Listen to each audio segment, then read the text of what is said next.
My name is Shannon O'Donnell. I've been a PH patient for 18 years, and I'm from Boston, Mass. I was diagnosed at 6 years old. It'll be 18 years on May 31st. I don't remember much, but there was a lot of restrictions. I couldn't do a lot that my friends were doing, what my cousins were doing. I kind of grew up in a bubble.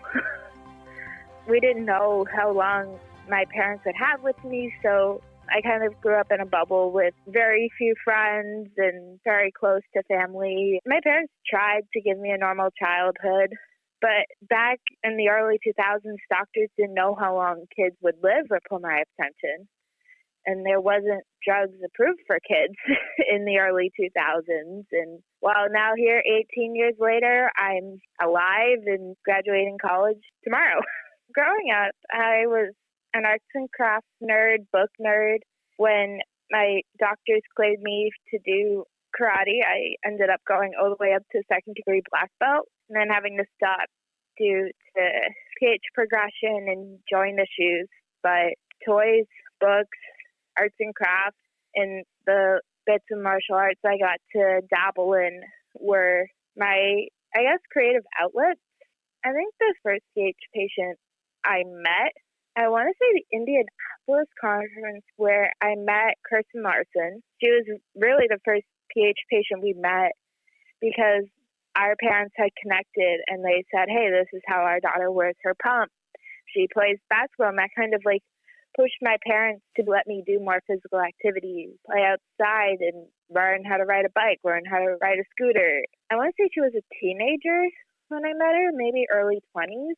I kind of felt relieved just watching Kirsten's story and hearing it from her, and just how she dealt with playing basketball and how she kind of dealt with growing up with it, because I want to say she was in high school when we met.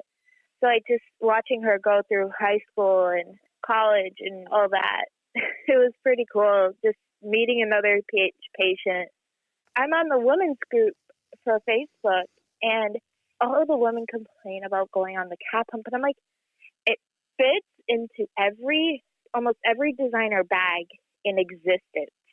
I'm like, just using it as an excuse to whoever you're living with, hey, I'm going to go buy myself a nice bag.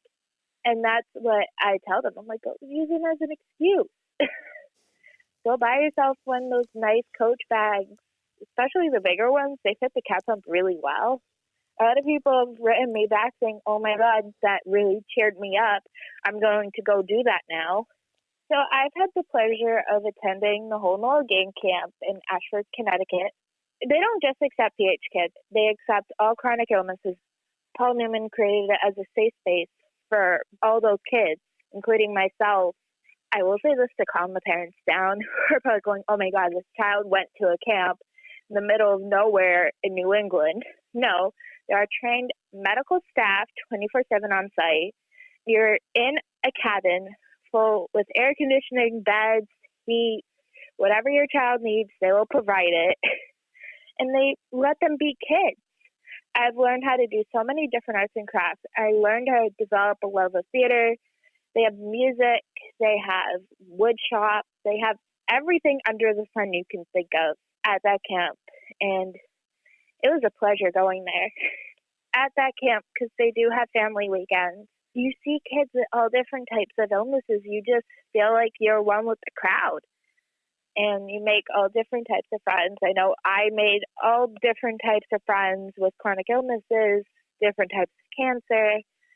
And I just felt one with the crowd. I didn't feel different, like if I was in Boston. So I stayed at home. I went to community college, so I'm getting my associate's. And at first I thought I wanted to become an X-ray tech. But then as I got closer and started talking to the dean of medicine at my school, they said, oh, we're not sure if you can take the TASTE test in the disability office, which is the Massachusetts exam, to get into the X-ray tech programs. And they said, no, we would be able to provide you all of your accommodations, but you need to take it with the rest of the group. And I did not like that, because I felt like one of my rights as somebody with a learning disability was being taken away. So I just stuck with the general education concentration that I was already in, and now I'm finishing up that.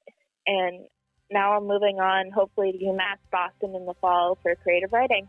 I've really enjoyed fiction writing for a very long time, and in college I've had the opportunity to explore that more, even though my learning disability is concentrated in English specifically.